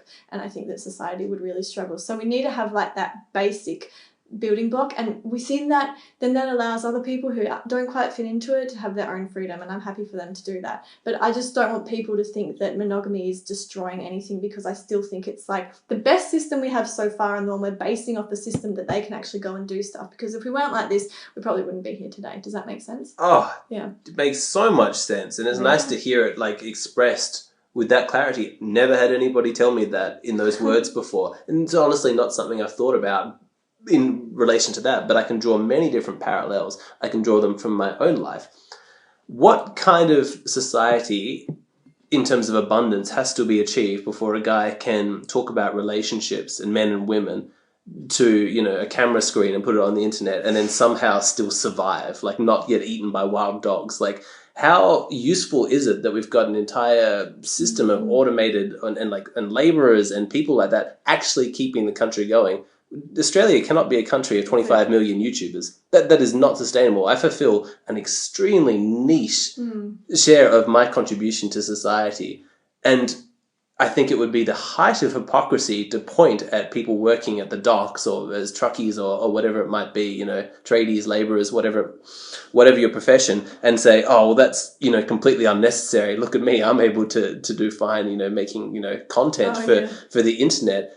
And what you're essentially saying is that these families, these monogamous families, that is the stable building block by which we are still surviving as a civilization. You people experimenting with like swinging and polyamorous lifestyles, please count your blessings, because you are afforded the luxury of experimenting with these bizarre kind of lifestyle choices by the stability that's created by the very thing that you're railing against. So if you're going to go off and do that, can you please at least be like appreciative, like grateful? Because I'm so glad you're saying this. Yeah. Yeah, you understand. And not that they should, you know, go and say thank you. Oh my gosh, for giving me this opportunity, but just acknowledge it. You know, don't get on your knees and say thank you, nuclear families. And it's similar to well, no, I was going to say something, but I've forgotten it. Yeah, no, I can't remember. But I no, it just really excites me, because I've had difficulty coming to any kind of conclusion about this one, because I'm so thoroughly libertarian in my perspective that I'm like, yeah, do whatever you like. But that is a very individual perspective, you know? So if an individual really feels that they're polyamorous, I'm like, go try. Like, the worst thing that happens is, you know, your life is crazy, and then you come back to sanity, or it works for you. That's absolutely fine. I completely believe that there are people who are polyamorous at their instinct level and it works best for them. Possibly a lot less than the amount of people who are trying it. I think there's a lot of people doing that kind of thing badly, but I don't think that discounts the possibility that some individuals can make it work. But I've never really thought of something like the family unit, or even, you know, your sexual relationships, as being something relevant to society. But when it comes to raising children and creating any kind of predictability that we can build a society upon, the kind of craziness that comes with having multiple relationships and all that's necessary, we're so far emotionally from being able to create any stability from that kind of model, that's why it excites me, is it's giving me some clarity over my own thoughts as, all right, the individual does what they like, but it is a separate discussion as to what is best for society. You know, you seem to have a lot of faith in natural order, which I think I do as well. The problem is that we have today is that we can't do things naturally because there is a lot of government intervention, so you can't have that sort of faith anymore, which is really frustrating. So what do you mean by natural order? So for example, I remember once when I was younger, and it wouldn't have been that long ago, you know, my dad was like, why don't you just marry a truck driver, Georgie? And I was just like I could, that's fine. But then we started getting all like, I don't mean anything against truck drivers or anything, but then I was like, Dad, I don't know, like I really want someone who's been university educated so I can talk to them.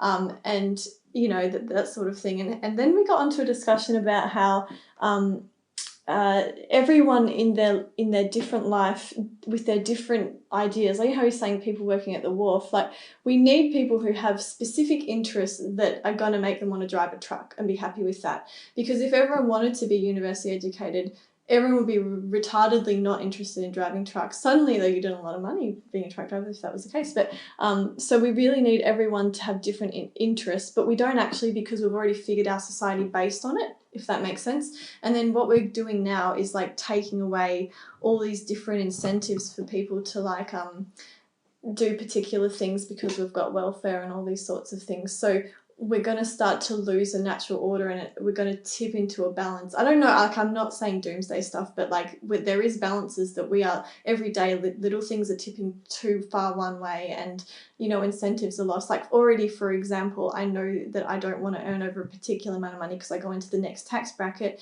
which is a bit frustrating because I could have worked an extra day a week, which I would have been happy to a few years ago, and provided a service. You know what I mean? Yeah, like, sure.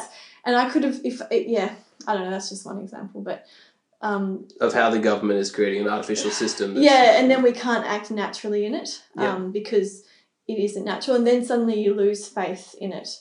Because I've always had faith in natural orders, but at the moment I struggle with it because I don't think a lot of it is natural because there is an external force, so I don't trust it so much anymore. And then you're annoyed at that because there's no way you can really fight that. I really don't know if I'm making sense at the moment, but so going back to, being a total anarchist and just saying like, everyone's just out for themselves, it'll all work out, that's great. We're going like way too far the other way, and we're just removing all of these sort of natural motivations from humans, and it's just sort of changing what we decide really subtly. And it works with relationships as well. Like I do know, once I had a male friend, still a friend I guess, a few years ago, got into a relationship with a woman. She just wanted a baby, got pregnant, left. That was it.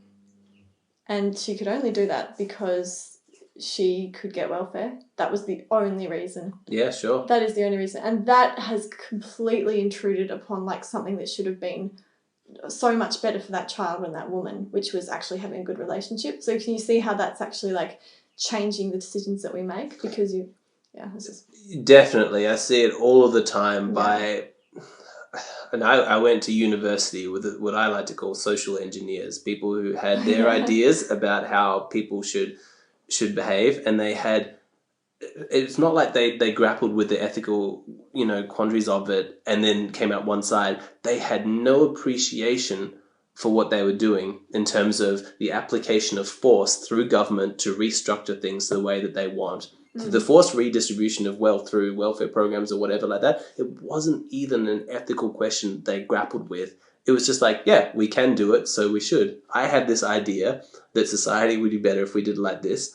I'm confident that I'm right. No humility. And if I get into power, which they're all trying to do now, I know some of the people they've gone on, they want to have society fit their kind of image.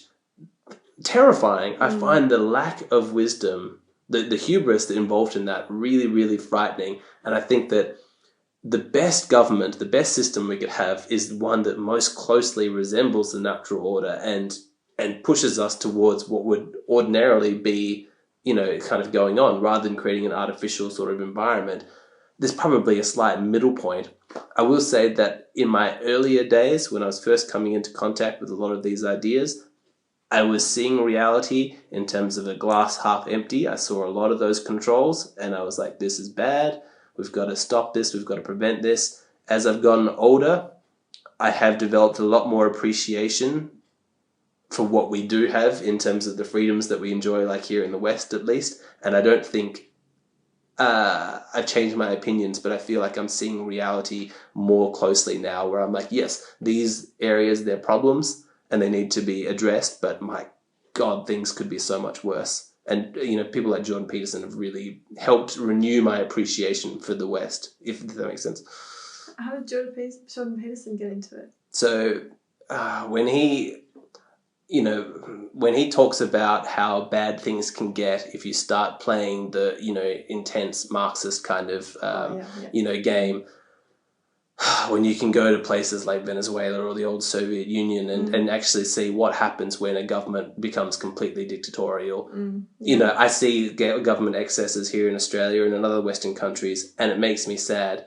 But then I also see a court system which has got a basic kind of check, a balance of power at least to prevent those things from going off. I see elections, maybe some of them are rigged, I don't necessarily know, but I see some limits to it. And I think, oh, wow, thank God. Thank God that we had the Magna Carta back in the day. Thank God we had the American Constitution written. Thank God John Locke and Thomas Paine existed, these individuals that created these ideas that have facilitated the amount of freedom that we have now. Whereas before, I don't know, it was just I was focusing on the glass was half empty and all I could see was the tyranny, Whereas now I look closer at the North Koreas and I go, oh, wow, things could be so much worse, Yeah, okay, all right. No, that's true. I never got pessimistic about that sort of stuff. I just thought that, we may as well just keep trying to make it better. But in my opinion, we're short of making it worse. We think we're making it better on the surface. It's sort of just like putting a Band-Aid over it. It looks all beautiful on the outside, then you take it off and we're actually destroying everything underneath. That was a bit negative. I just painted quite an evocative picture of this festering wound with maggots in it or something. But then they're like, let's just give it a bit more money and just keep putting stuff over the wound. But it's just it's just going to keep creating different psychologies among different people. And Yeah, so not good. Not good. No, not good. I think politics is a reasonably good place to end it, but there is one question that I wouldn't forgive myself if I didn't go and ask, and it's this.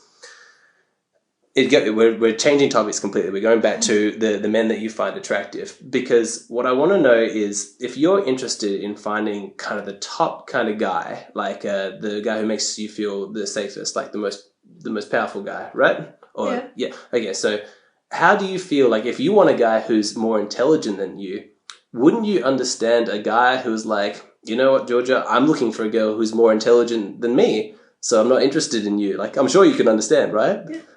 Really? That doesn't bother you?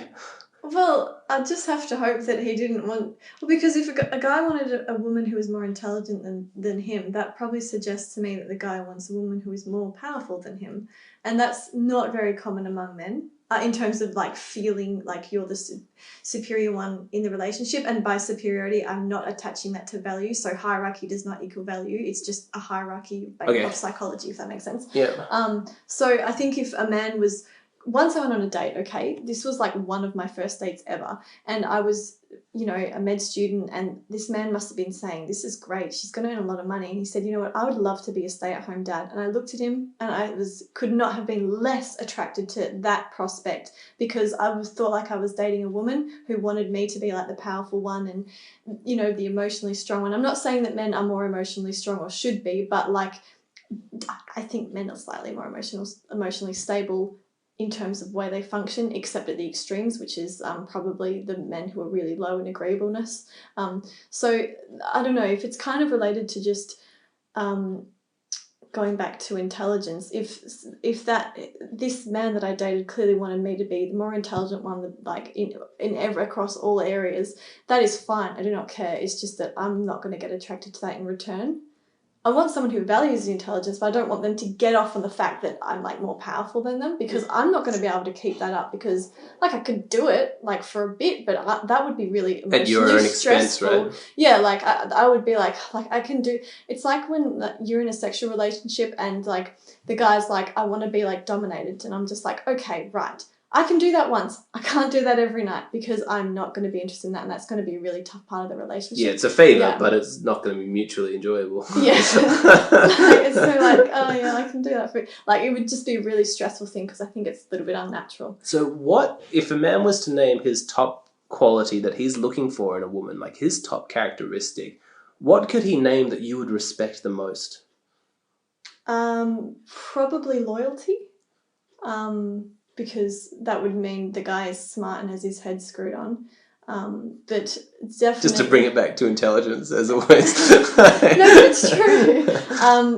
But also if they valued talking about and discussing ideas, and because the thing that I've noticed, that I've gone out with guys who are really interested in that, but they only want to talk about it with other men. As soon as I start talking about it, they're just like not interested in a partner to do that. So I'd want that to be something that they would be interested in.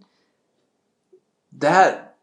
I have witnessed that. What is that? I've experienced it so much. And this is because I've been involved in conservative politics, which is 95% men. And they love having a woman in the room.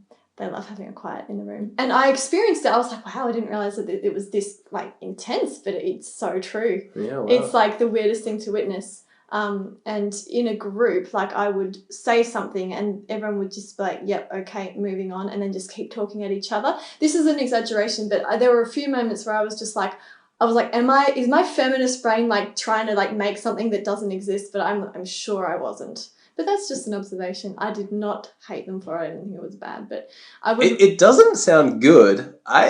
You might be more generous than I would be in that interpretation. That sounds pretty bad to me. I wonder if I would be the same though, which is a tough one. Well, okay, let's put it this though. When I was talking to other men in the room about like specific stuff, and there was another woman, I was not interested in her. Yeah. Oh my god! I don't blame you, because I feel the same. But anyway, the PC police have put out a warrant for your arrest, Georgia. They're coming for you. I can hear the sirens. That's so funny you said that. But yeah, I would want in a relationship. I wouldn't want them to brush me aside like that. We have to keep going because we have to talk about what is the psychology of a man who doesn't find an intellectual woman sexually attractive, because I have seen that. Because that is an intrusion upon their area, and it's an intrusion upon their power and their masculinity. And one thing I've always asked all my male friends, the ones who are married, is I say, what is it that emasculates you? And I've actually got a variety of answers. Some of them have been like pretty typical, but like I remember one of them was, I hate it when I look less smart than my woman in a crowd. I hate it when they one-up you. Like, don't care getting one-upped by your mates, whatever. When the woman does it, it's like total emasculation. I'm just like, that's so true. And in my head, I was like, note to yourself, with my future husband, always make him seem like the more powerful one in the crowd, because I don't really care about being the one that is like gonna win the argument. I really don't. But for him, I think that would be so important. And if I loved him, I would want him to feel that like all the time. So like that was just an interesting side effect. All right, let me advocate for the devil here, because this is really interesting. Don't you feel like a guy who's that insecure that he doesn't even view the two of you as on the same team? Like, her intelligence, her victory is my victory. Yes. We're not in a competition. Like, if you know, my future daughter was ever to date a guy like that, I'd be like, drop this loser. What the hell? Like, he can't handle your intelligence. Well, you need someone better. That's how I would do it. And if she was like, yeah, you know, I shrink myself, I shrink my intelligence to make him feel better, I would be shaking my head. I'd be like, are you serious? What? Like, get a better guy. Yeah, definitely. I think I agree with you there. But I think it's just part of the relationship. The ones I was talking about, I think that the woman was specifically trying to bring him down to make herself look good. So yeah, it would have been a terrible relationship. Yeah, well, that's just a bitch move. No, but like, I think it affects men more than women, just observing, like, yeah. Well, possibly, especially if their sense of power comes from their intelligence. Like, if that's their primary means of feeling powerful, is their intellectual capacity. And it's the same way as like if I was to go out, I would want to get compliments about how feminine and how kind I was. I don't really care about compliments for how like powerful I am. I really don't care. But if you said that you like, you know, you're a really good woman, I would take that as much more of a compliment. So a man would get a better compliment from being more masculine. Like, you're not going to say, oh, you've got such pretty eyes, you cute guy. Like you're going to be like, oh, I don't know if they would like appreciate that as much as. No, sure. Yeah. So like, obviously you won't want like a terrible relationship, but there are certain things in that we would value as not to get brought down by the partner or get boosted up, and like that's just figuring out in the relationship, really. I don't know. So if a man was like a better dresser than you know, and he put more effort into his appearance, you can't see the expression she just made, but her eyebrows just went, no.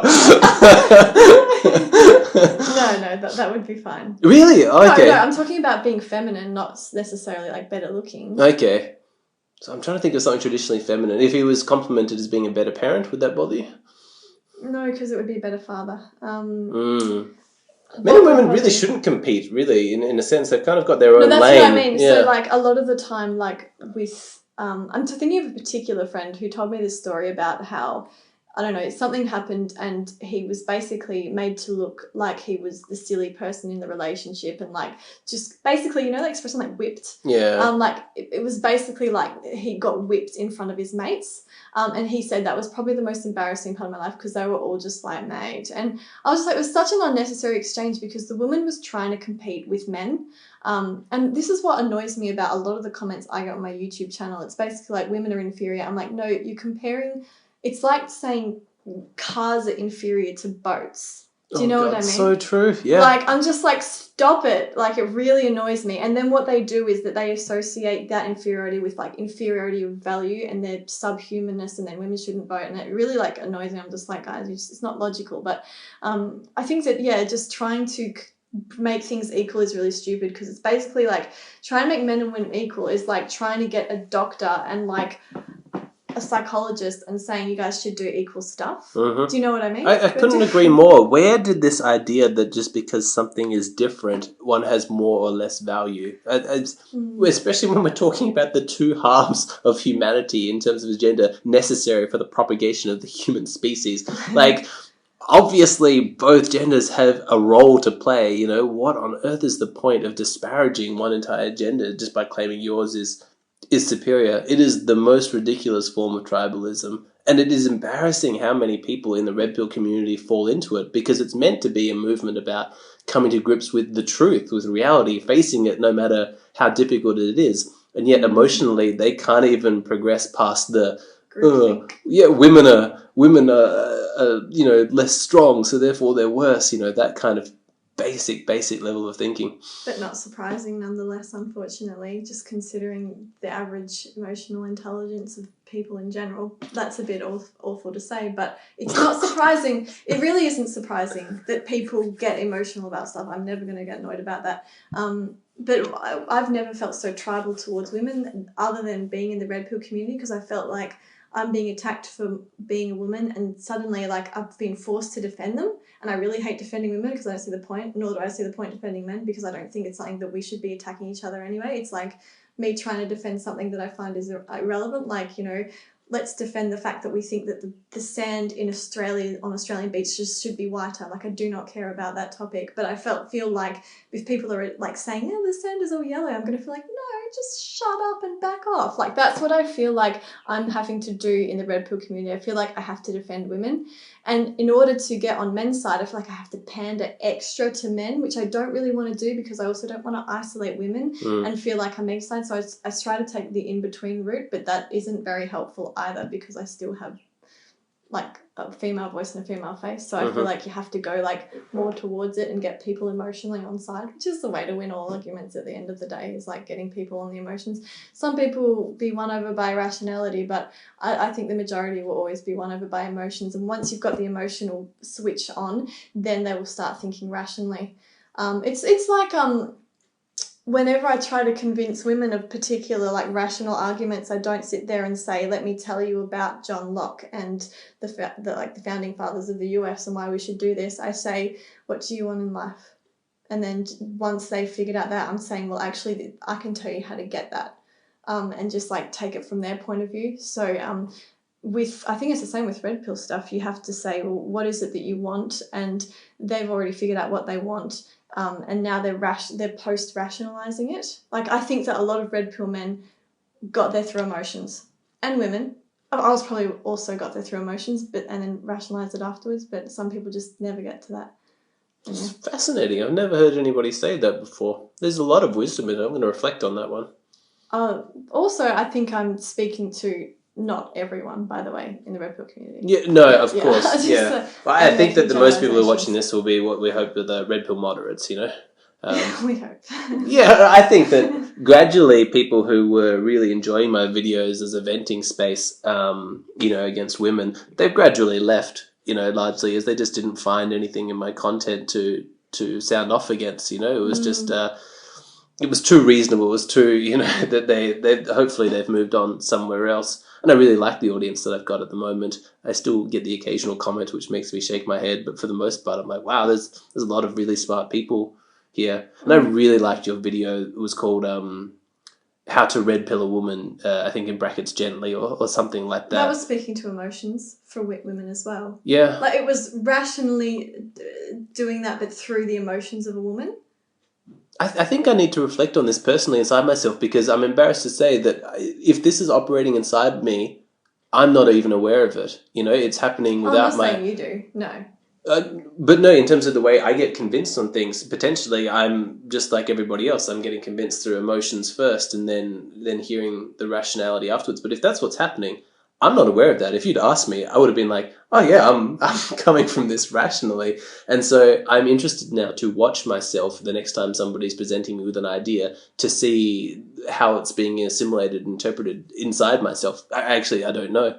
Well, yeah, of course there's going to be emotions, but whether or not you let them intrude is up to you, and everyone's going to be able to do it differently. And that's just because we're all different. And some people will just never be able to rationalise, and others will be over-rational and no emotions at all, and we call them autistic. And so that's just the way it is, and we're all on a spectrum. That's just all it is, literally. I'll definitely get emotional about stuff, and then, if you really are hurt by something, you can't rationalize for a second. You're just like, I'm just going to take a step back and then come back later. You know, that's like the rational thing to do. But I don't think that I'd be here if I was in a relationship as well. And that might explain a lot. Sorry, we can stop in a sec. But if I was in a relationship, I would not be doing this because I would feel a lot better about life and I wouldn't need to be going through all this red pill drama because I wouldn't have all the worries that I have now. So I got here through emotions in that sense. Yeah. And then sort of looked back. Yeah. It could be the common element amongst all things. I'm really interested to hear it. This has been great. I feel like there's been 3 or 4 moments where your perspective has stopped me in my tracks. So I'm like, wow, that was pretty rational. That made some sense. I think I need to stop and have a look at that. So I look forward to editing this and going back through it again and hearing all of this and doing some further reflection. And this is probably the kind of thing that gets me to continue to click on your videos because I'm like, right, I'm going to learn something. It's nice. I've also really enjoyed talking to you because, as I said to you before, like I could reach over and poke you, and I've never been so close to someone that I can talk to about these sorts of topics in real life. And like the temptation to poke is right there, right? I'm not going to. So yeah, thank you for being in Perth, which is Yeah, no worries. I don't know why I thought you were in New Zealand. I feel like I'm a little bit concerned. I think the person who first sent see, I came across your videos because one of my Patreon subscribers sent me a link to your videos when you were first starting out and said, check out this girl. I think he said she's a New Zealander, and I just never broke that from my mind. And so when I reached out to you, I was like, hey, like I like your channel, let's talk. And you're like, yeah, cool, I'm in Perth too. I was like, wow, really? So the opportunity to chat in person is really rare. It's wonderful. We'll have to do this again, or we're gonna turn off the mic now and we're gonna talk about some collaboration ideas for you guys to enjoy sometime in the future. But thank you for tuning in. Do you have any final remarks, Georgia? Nope, other than it would be good to know if you guys wanted to hear us talk about anything in particular. Yes, that's true. Any massive topics that you feel like were overlooked, we probably overlooked 50 of them. So yeah, write down in the comment section, and when we do this next time, we'll get into them. Thank you so much for tuning in. We will catch you again next time.